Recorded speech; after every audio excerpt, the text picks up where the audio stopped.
G'day and welcome back to my channel. Now the Schnellboot has been going ahead in leaps and bounds. I have completed all the plastic sub-assemblies and I even built up that rear gun, that Flak 42 there out of plastic. But that was only just to test things because I'm upgrading everything to Photo-etch and turned brass barrels. Don't they look so much better? And in this video I'm going to show you how to make the larger one, the Flak 42. Yeah, won't that be exciting? Alright, roll the music.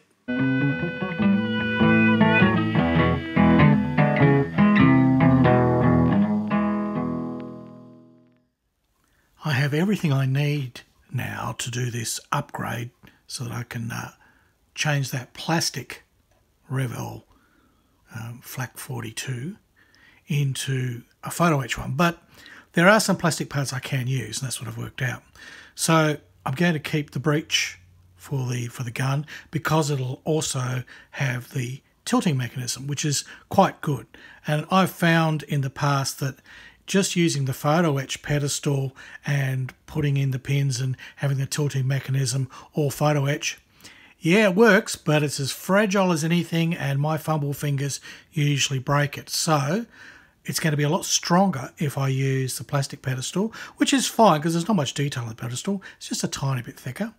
And the breech is going to be a good strong start for the barrel or the cannon part, because I can just basically glue my bits of Photo-etch to that. It'll be slightly bigger, but I'll still be able to get all the detail on it, and it'll be a lot stronger. It'll hold together and it'll keep its shape and its square. So again, I'm looking for a way to make this easy for me to work with, but still utilising some of the detail provided in the kit. I think I've got a best of both worlds. So first thing we're going to need to do is I'll just cement up the pedestal because that needs to have a while to set, and then I can work out how much I need to cut off the gun here. Well, obviously we're going to remove the barrel, and then I'll probably remove a lot of this detail. I'll only keep the pivoting mechanism. Now I'll also be putting on the pieces of Photo-etch which are for the pivoting mechanism, but they won't be active, they'll just be passively sitting there. So it should look good, but it'll use the strength of the plastic for its movement. Best of both worlds. I'll use Revell contactor to assemble this because Tamiya thin's all right, but it doesn't give a stronger bond, at least not in the time that I need. Tamiya thin's great for putting on the outside of things, but I want a really solid bond with these. I want these to basically weld hard together. So I would rather use Revell contactor. It'll give me a much better bond. Now these will only join two places, the bottom and there, yep. So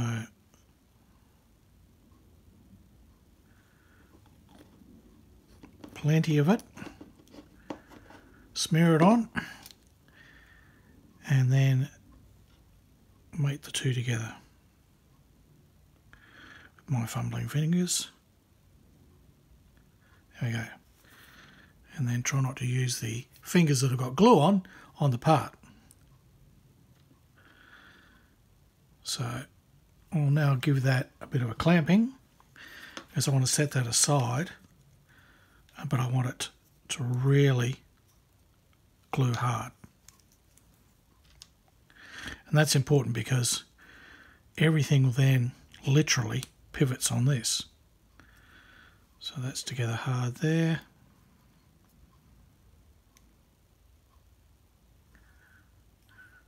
Okay, I'll set that aside and let that really bond.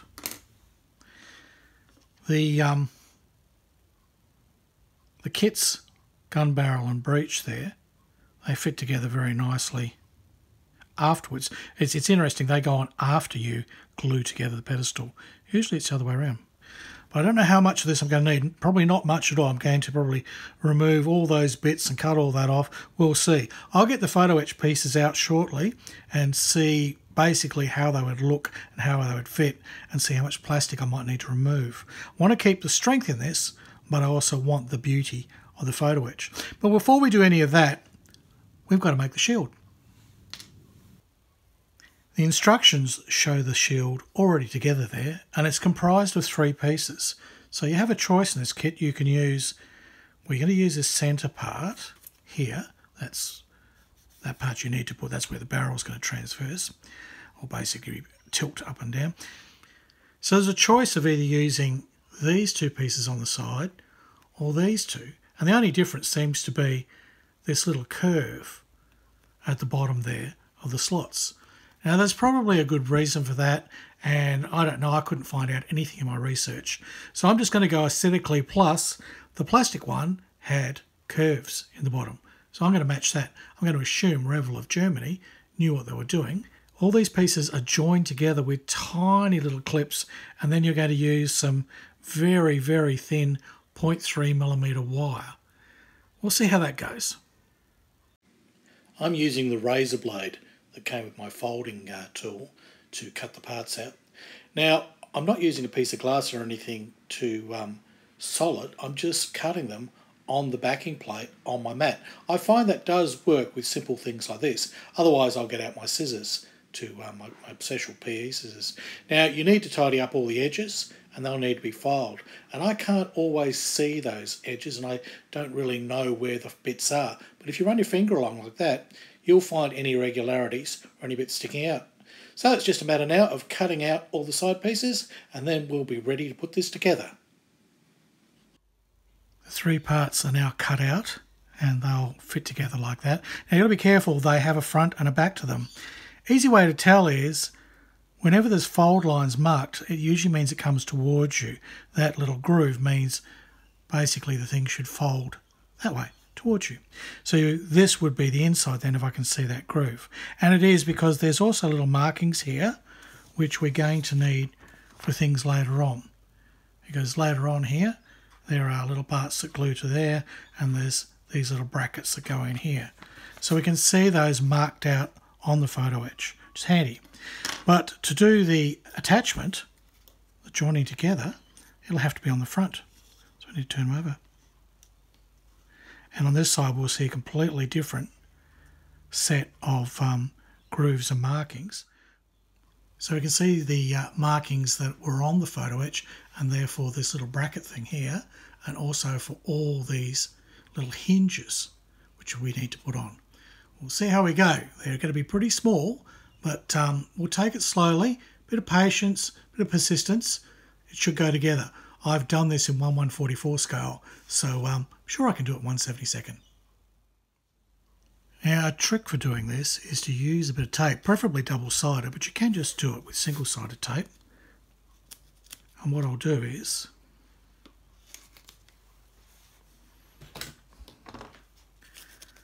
if I roll this back on itself,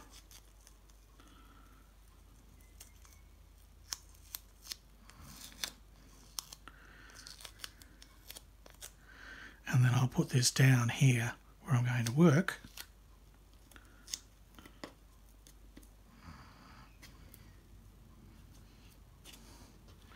It'll allow me, as long as I get these things around the right way.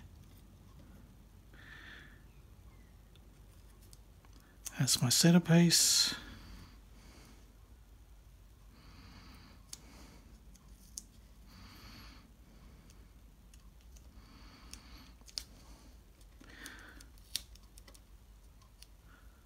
Far better to get this worked out now and have them sitting there correctly than to get halfway through trying to add all these fiddly pieces and find the whole thing's gone wonky on you. That's the last thing you want.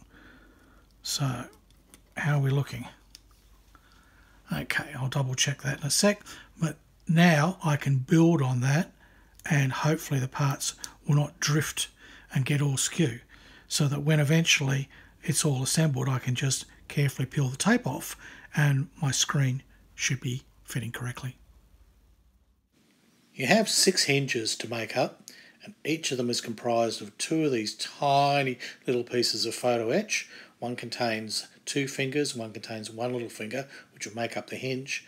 And you'll need to fold those little fingers up, and I use my little razor blade here just to nudge them up a little bit, 45 degrees. Then you've got to try and slide these 2 little things together. It is doable, it's fiddly. Once you've got them, just carefully place down your wire. That'll hold it all in place. And then using the tweezers this way, so it's just holding the wire, you can now easily flick up those little fingers, push them across, and create the hinge. It looks tricky, but actually, once you've done about 6, they're really easy. So there you go. We've made a hinge. We are ready to glue it. Bit of CO glue, because I'm not going to make my hinges workable. Forget that. It's going too far. And once that is all crimped up, we are ready to go. We have our hinges all on a piece of copper wire. Means it was really easy. All I did was cut them off there with some side cutters to create each individual hinge. Now, placing them on, they are tiny, look at that. Placing them on is a little bit fiddly, but you've got marking spots on the photo etch, so it tells you where to put them. So a bit of a dry fit test, make sure you know where it's going to go. Some CO glue, and you just slide it into place. And that's it. 6 hinges later, it's all done, and you have made up your shield. I have completed the shield, and it's now all PE'd up. What I had to do though is put a bit of white glue on the back, a bit of PVA white glue, and that is because when I peeled this off the backing, a couple of my hinges popped, which was rather annoying. So I had to work out a way to get the whole thing to seal back together again and get my hinges on. Because those hinges, well, they will basically suicide it with the slightest touch and bang. So now, yep, now we're pretty safe because the whole thing can't jar and then do a shear push on those so they pop off. Now, basically, with a little bit of PVA white glue in there, there's a bit of spring and a bit of movement allowed in it so that it all holds in place. So that's a good trick. There's reinforcing pieces on the back here, they were added as well, and they did help, but yeah, I did have to glue back on 3 hinges, and I lost one to the carpet monster. But that's okay. By that stage I was really good at making them. So that's all ready to go, and as you can see I've got that mounted so that I don't have to touch it. This is all about minimal touching now, because as you go you're going to build up lots of PE, and the last thing you want to do is to be holding the thing, because you will basically push your fingers on and snap off bits of PE that either haven't fully set yet or just shear and snap off. So what I'm going to do is prepare now. This is my base and it's all glued up, it's ready to go. So I'm going to take the tiniest bit of this is blue tack, okay, assume that's what you call it everywhere else. It's sort of tacky stuff, you know, you put your little nudie posters up on the wall with, and pop that around the bottom, and then I'll place that here, push it down nice and hard, and I've now got a base that I can work from. So now that I work on this thing, it's not going to fall over if I put a bit of pressure on it, and I can keep that base nice and firm on this little pegboard that I've got. Okay, what I need to do now is decide what parts I'm going to remove from the breech and what PE parts need adding, and obviously I need to cut off that barrel and put on a lovely brass barrel. Assembling all the pieces I'll need now, because we need to sort of measure things up and check things, so you don't want to go into this blindly. So first thing is, okay, there's a few little photo etch parts that I need to get out. They're the larger parts, and I need to see how they're going to fit. The tiny little fiddly ones that go on top of these I'll worry about later. For now I need to concentrate just on those larger parts and see how they're going to fit to my plastic part, because I'm doing this strange thing of having both plastic and photo etch. But that's my choice, so let's just see how that's going to come together. First I'll line up the brass barrel with the plastic part and see how it compares. Now, strictly speaking, I should have probably cut off all the plastic there, but then I'll have nothing to mount it on. So I'm going to have to leave just a little sliver there of plastic. So out with the trusty knife and, you know, grimace, grimace, grimace, squeaky bum time.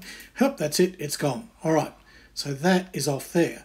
I'll need to clean that up so that the mounting of the brass barrel is going to be nice and secure. So I need a good flat surface. Okay, we need to drill a hole because these brass barrels come with a little sort of teat on the end of them. So I've matched up a drill bit that's just the same size or under, and I'm going to need to put that into the end. But first, I need to mark a little pilot hole. So, you know, basically punch that in with my trusty corncob holder, and then I can drill in and create that hole for mating the barrel. Let's see if it fits. Yep, that's looking pretty good, and it even holds in place, so that's good. That bit is out of the way. Very happy with that. Next I need to sacrifice all those little plastic bits of detail that Revell's put on there, because I don't need them. I've got Photo-etch. And that area now needs to be cleaned up, so I'll need to get that nice and smooth because I've got a Photo-etch part that's going to go over the top of that. So once that is all cleaned up, I can just double check a few measurements here to make sure that my Photo-etch parts are going to match. So measuring my breech there, it is 3mm wide. Yep, okay. Now basically the space that I need according to the Photo-etch parts, what was that, 3mm? Yes. Now I've prepared this and it is ready for Photo-etch. I've made sure everything's going to fit that I want to put on, and I've filed and sanded so it'll be right. One thing, before I can do all that, I'll need to put it on the pedestal. One part that'll be a little bit hard to fit afterwards and doesn't really get in the way if I fit it now is this little top piece here, which is rather a nice little piece that gives a lot of detail to the top of that. It's probably best that I put that on there now because I need to actually glue that, well, CA glue it in place and leave it and then fold, because there's only tiny little folds on either side and it's very hard to see exactly what the width are to put them on my folding machine. It's too fine, too finicky. It'd be better off to put it on here, let that set, and then I'll be able to fold that into place afterwards. So let's do that. If you haven't watched my channel before, you'll notice I'm using a T candle there to put my CA glue in. Now this is an amazing trick. When you put it there in the wax, the CA glue doesn't dry as fast. I've worked for like half an hour to an hour and my CA glue is still wet and usable. So that is a terrific sort of trick for doing this sort of stuff. Okay, let's fit this part into place, making sure I've got it centered so that there'll be an even amount on each side to fold down once that glue has cured. All right, well that seems to have cured on there. So now, moment of truth, holding it tightly in place, can I fold? So far so good. Let's fold in there nicely.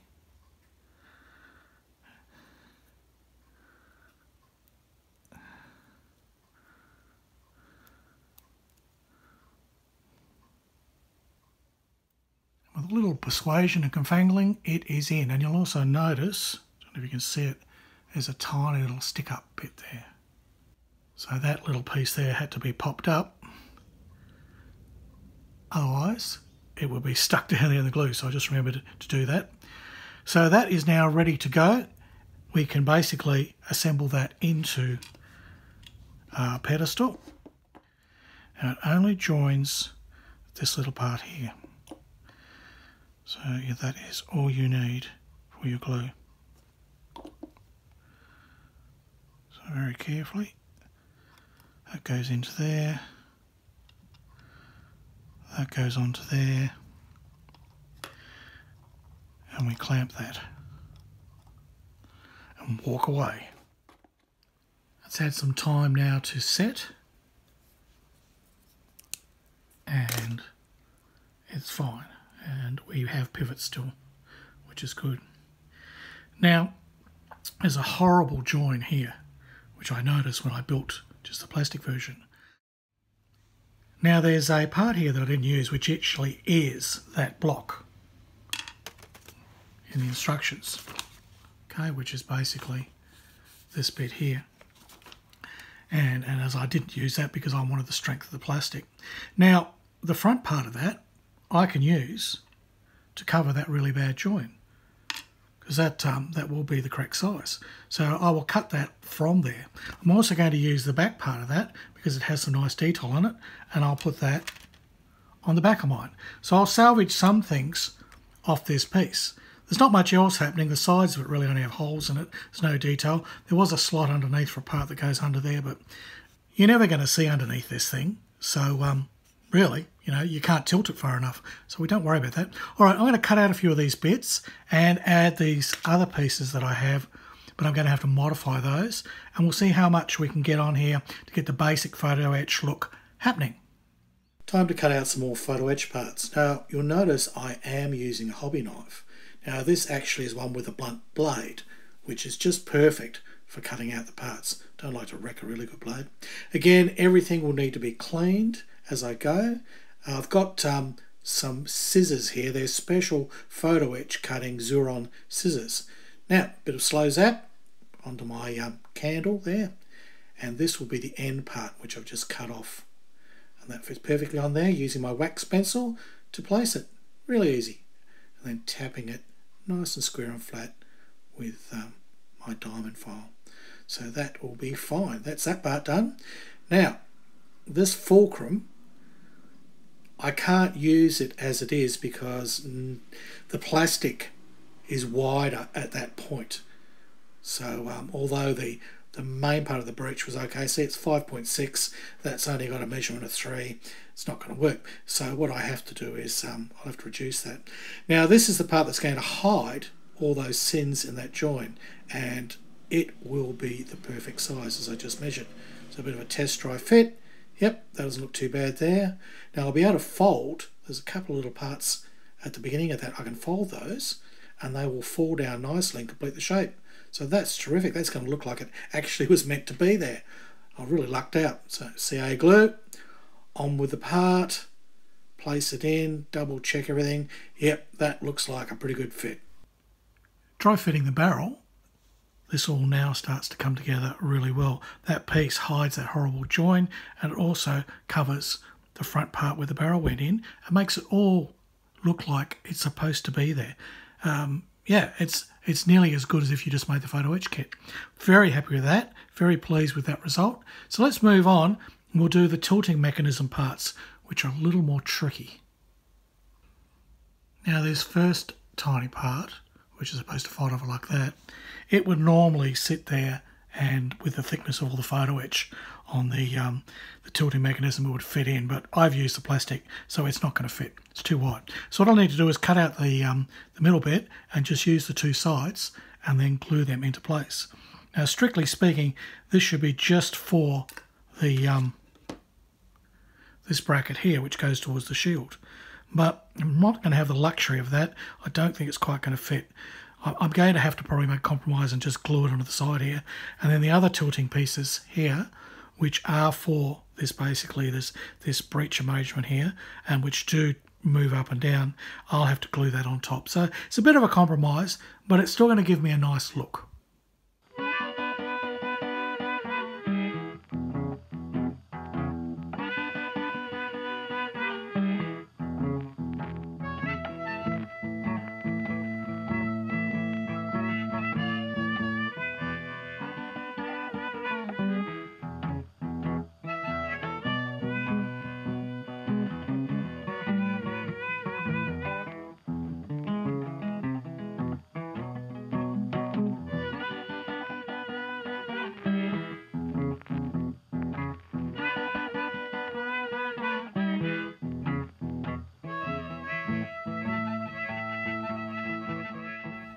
Now what I managed to do here was file the sides of the plastic just a little bit. It was only about 1/4 of a millimetre out. That then got it level and allowed me at least a little bit of movement. So I've managed to CA glue the front bracket to the frame where it should be, up here, so that will mate to the shield. And I've managed to CA glue this back bit to its to the breech, where it allows it now to tilt. It's only a little thing, but I wanted that to be able to work, and I have accomplished it. So let's move on.